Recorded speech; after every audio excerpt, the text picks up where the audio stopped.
Hello les amis, ici Astrid en live.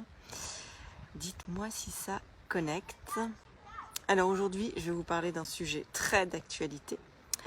Comment utiliser son quotidien des vacances pour grandir son leadership et préparer fin de l'année 2022-2023 et exploser les compteurs par votre charisme.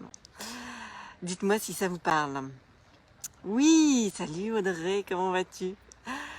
Alors, je vais vous parler de comment grandir son leadership en utilisant les challenges des vacances. Tu vas voir Audrey, ce que je vais raconter, c'est passionnant.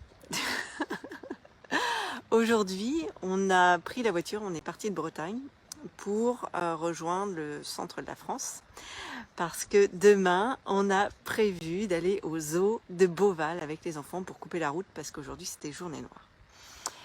Et donc, comme toute famille qui prend la route avec des enfants, on leur donne de quoi s'occuper, on imagine que tout va bien se passer, qu'ils vont être charmants. Bonsoir Serge. Et ils ont été absolument, comment dire, insupportables. Le mot est petit, mais vraiment, vraiment. Et donc là, on passe un petit peu par toutes les étapes. Tu mets tes écouteurs et tu dis je vais plus les entendre. Et puis à un moment donné, tu dis là, ça va se finir par un meurtre où il y en a un qui va passer par la fenêtre, donc il faut intervenir. Donc tu menaces, pas de tablette, pas d'écran, pas de machin, pas de truc. Et puis finalement, ça continue. Il déborde d'imagination et là tu dis je respire. Et à un moment donné, tu te dis qu'est-ce qu'on fait? On les abandonne sur l'autoroute, on achète un taser, vous savez, des pistolets qui envoient des décharges électriques pour... Non mais je vous assure, à un moment donné, vous avez des idées qui sont pas très belles quand même. Et puis finalement, on arrive à prendre sur soi et on arrive tranquillement dans un espace absolument merveilleux. Et ça, c'est le cadeau caché parce que du coup, le calme et la beauté, on les apprécie, mais encore plus. Vous pouvez pas imaginer la gratitude du silence des petits oiseaux des arbres. C'est waouh! Et en quoi c'est serviable pour notre business? Alors, pourquoi je vous parle de ça? Parce qu'en fait, ouais, tu connais bien cette sensation, Audrey. Je crois que tous les parents ont vécu ça. Et on a beau connaître l'intelligence émotionnelle, savoir se câbler, etc. Quand on vit le moment et que vous sentez que, vous savez, ils sont branchés sur adrénaline non-stop, avec des fous rires, mais ils sont complices en plus, qui sont inarrêtables. Tant mieux, ils rient, mais là, c'est très, très, très énervant. Et en fait, j'ai terminé, quand on est arrivé, j'avais un coaching qui avait été décalé avec une cliente parce qu'on n'a pas pu le faire hier. Et finalement, c'était très bien parce que c'était également le sujet du coaching que j'ai eu avec elle. C'est toutes nos situations de vacances, tout ce qu'on vit, en fait, la manière dont on le gère, la manière dont on est déclenché, parce que clairement, les enfants, tout à l'heure, ils nous ont déclenché. Quand je dis déclenché, ça veut dire qu'ils ont déclenché chez nous des émotions et des réactions exactement pour tester notre amour inconditionnel et nos limites. Et c'est exactement ça, Audrey. Mais c'est vraiment ça. Et en fait, la cliente que j'avais tout à l'heure, elle a un autre contexte. C'est qu'elle est dans sa maison de famille avec ses parents. Vous savez, quand vous arrivez chez vos parents et que votre histoire avec vos parents a, comment dire, était un peu compliquée. Je suis sûre que ça va parler à certains et même à beaucoup. Et ben le fait de revenir dans la maison familiale et de rester peut-être parfois un peu trop longtemps avec ses parents, ça peut réveiller des choses. Merci Serge, je suis très touchée par tes compliments, mais le but de ces lives est d'amener autre chose que simplement ça. Donc ça réveille beaucoup de choses et du coup la cliente que j'avais en question, sa maman est très autoritaire et ne respecte absolument pas son intimité personnelle et son intimité de couple. Et avec ses enfants, elle ne respecte pas non plus l'éducation qu'elle donne à ses enfants ou la manière qu'elle peut avoir de tolérer par exemple un enfant qui a des difficultés à finir son assiette ou à respecter des règles qui aujourd'hui peuvent paraître obsolètes, qui sont importantes dans le système de valeurs des parents, dans la vérité du parent, enfin du parent, on va dire du grand-parent, mais qui ne l'est pas pour la vérité de ma cliente en l'occurrence. Donc c'est une personne en plus qui est en train de de construire quelque chose de très joli et de prendre des responsabilités en politique, et qui a besoin de se muscler justement pour poser ses limites. Donc, je lui ai dit, écoute, ce qui est génial, c'est que là, tu as encore, je sais plus, 4-5 jours avec ta maman notamment, et ben, ton travail pratique, ça va être justement de jouer à poser tes limites. Non pas dans la haine, non pas dans le je vais régler mes comptes de tout ce que je n'ai pas payé, enfin tout ce que j'ai à payer, ou tout ce que je veux te faire payer de ce que j'ai vécu quand j'étais petite, tout ce que j'ai pas réglé parce que je suis en colère. Non, non, pas du tout dans cette énergie-là.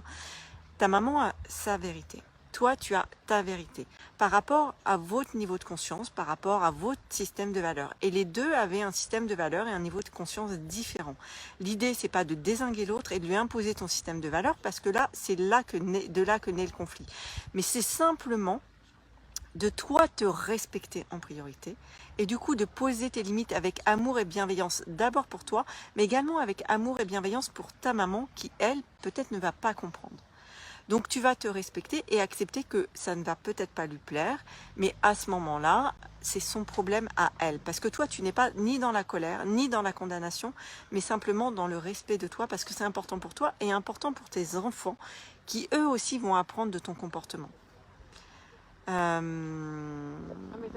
Bonsoir Germain, bonsoir Pascal. Donc toutes nos situations de vacances sont des situations d'apprentissage, que ce soit avec les enfants insupportables dans la voiture ou que ce soit avec les parents, les beaux-parents, les cousins, les amis, etc. On apprend à tous les niveaux. Coucou Fantine, j'ai parlé vous dans le live, comme quoi vous avez été insupportable dans la voiture.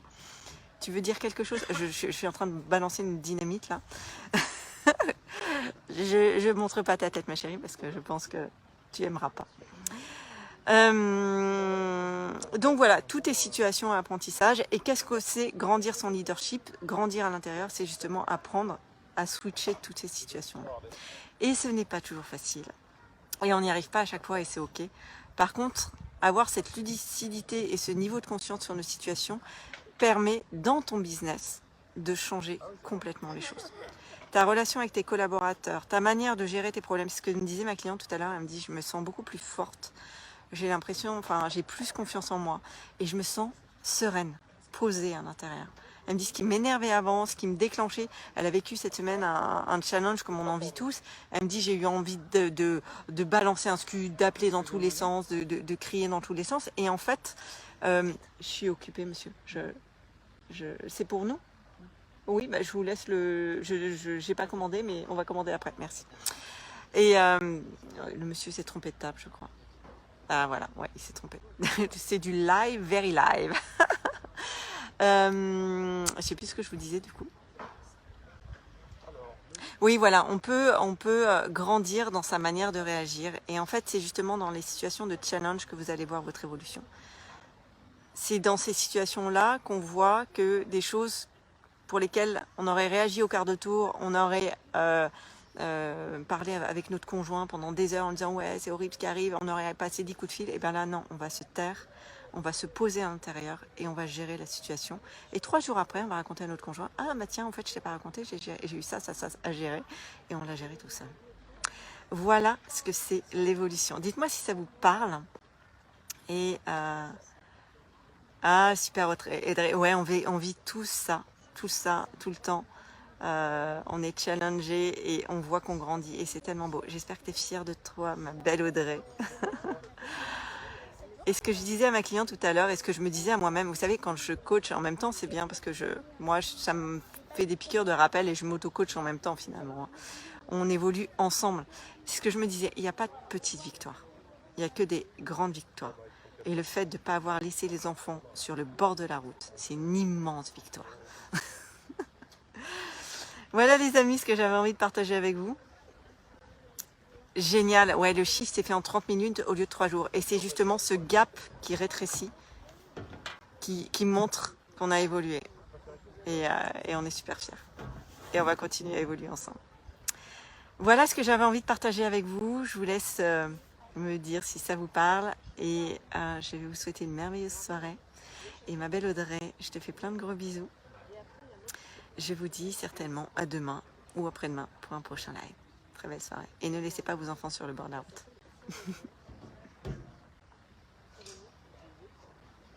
Oui, c'est ça, Monica. Ne laissez pas vos enfants sur le bord de la route. Ils vous testent sur votre quantité d'amour et vous êtes capable de tenir. Je vous fais plein de bisous.